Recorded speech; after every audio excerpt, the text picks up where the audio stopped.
I think it was a great advantage for me personally that I came from teaching in English to in a country where everybody was learning in a foreign language. So now I find it very easy. I speak very deliberately. I enunciate well.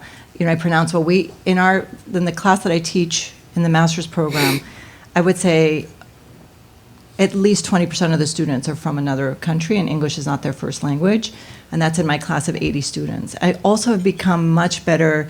Our class focuses on public health nutrition in the United States, but I have created certain sessions where I purposely ask for students from other countries to relate the material and the concepts back into the cultural context from where they come. I wanted to address something. I know the other panel can talk about that. I love the diversity in the classroom. I think it's a gift to the students as well. But you have to create mechanisms for them to integrate, because otherwise children, humans, all of us, we tend to gather together with like-minded people. And on that note, what I wanted to add was something about this concept of inclusive teaching is also another seminar that the Center for Teaching and Learning gives. And I'll talk about it in terms of the diversity of political thought in my classroom that I didn't realize was there until it came out in the classroom. So in public health, I think in public health nutrition, probably in the faculty, we have an assumption that when we're talking about things like food stamp programs or social benefits for people who are food insecure and who are hungry, and then the level of hunger and poverty in this country is astounding. And we have a series of guest lectures that come from the New York City Department of Health. We have a political view, and we make an assumption that our audience has that political view.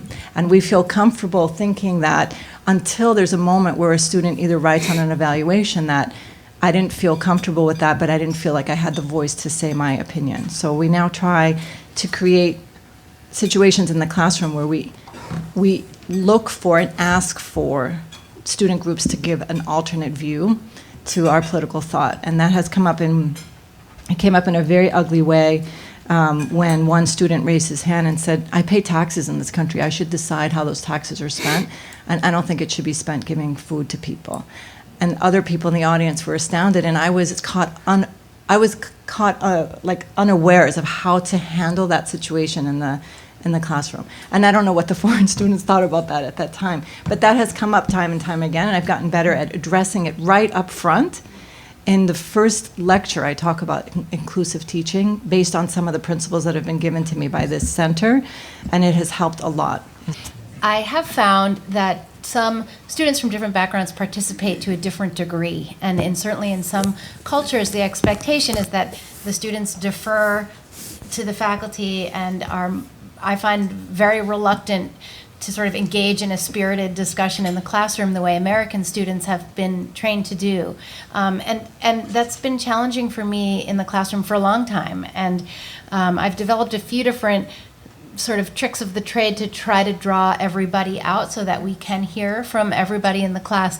So for example, one thing I do is if I ask a question and want to have a discussion, I will often give them 5 minutes first to chat with the person next to them or to get in small groups so that they have a chance in a less threatening environment to articulate their thoughts, to have an idea bounced back.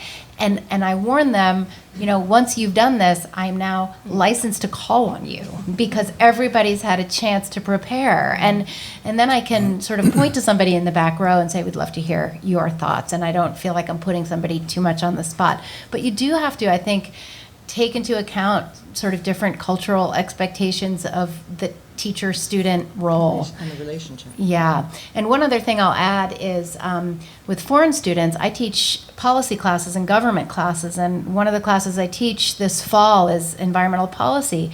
And we spend a lot of time talking about different branches of the American government and its role in crafting and implementing environmental policy.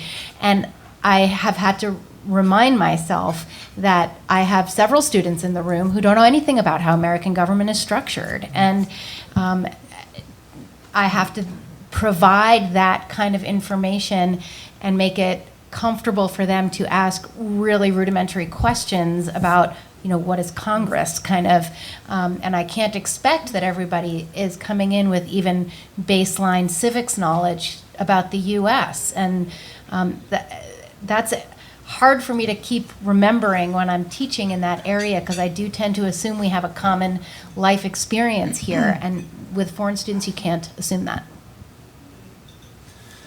I would build off of that a little bit in talking a little bit about the graduate courses that I've taught in chemical engineering, where we have students that are coming from a diversity of backgrounds, and certainly culturally we have a lot of international students, but more so in terms of what they studied during their undergraduate degrees. There's a significant fraction that are coming from chemical engineering backgrounds, but also from chemistry, material science, physics in instances as well.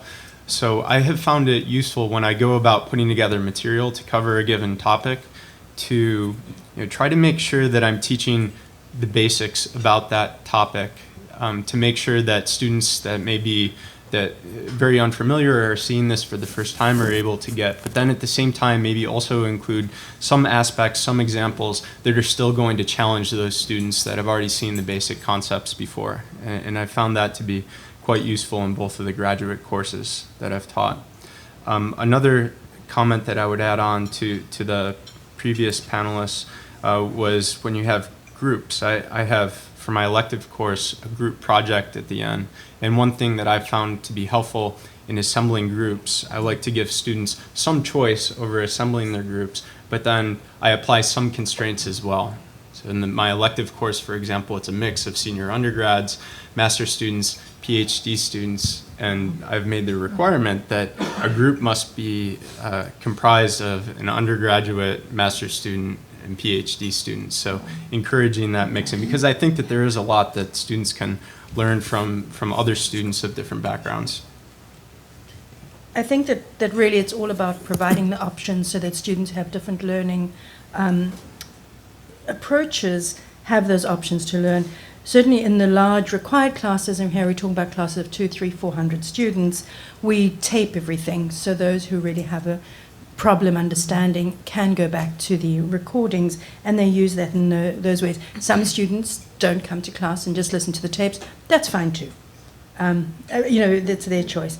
I think what I've started using is more, one of the things I do in my elective class, which is slightly smaller, is actually I find out from students what their preferred way of interacting is. So one of the first things we do is I actually say to students, tell us a little bit about what we need to know to get the most out of you. And the kinds of things that usually come up is, I'm quiet, I need to process first, or I can't shut up. A question can't sit in the room without me putting my hand up and just processing out loud. And it really helps so that people understand where students are coming from. And it also helps you create a way of thinking, well, if you've got mostly students who need to process, then using the techniques that Lisa mentioned are useful. I also make use of Google Docs, and in Canvas we have all of those collaboration things where for students who don't like to talk out, if you put up some Google Docs and you've asked a question, they can just simply type the answer in, and those sort of answers come up, and it's anonymous and it's a little safer. And then as the semester goes on, we make less use of that and more use of just talking out. But those are some of the ways that I've sort of gotten around that.